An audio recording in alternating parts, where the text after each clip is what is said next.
Our Vision 2030 is for all of us. Kwete dzamunotimbinga kuhondo taidziti zvigananda.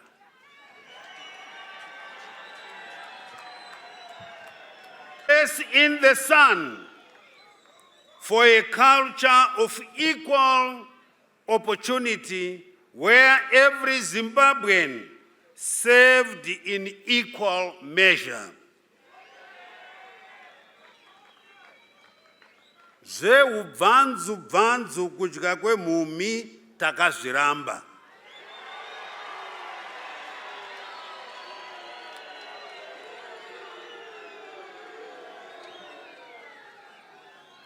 When our president says, leaving no one and no place behind, he is reminding us of this wartime covenant.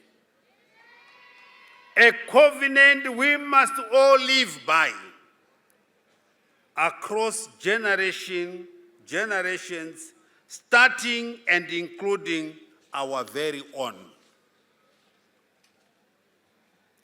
Zimbabwe belongs to all of us. We must share its God-given bound.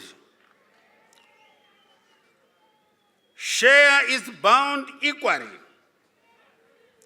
So no one, not even the weak, the widowed, or the orphaned, are displaced or elbowed out by the strong in a mad rat race to grab unmerited privileges. Corruption has to end.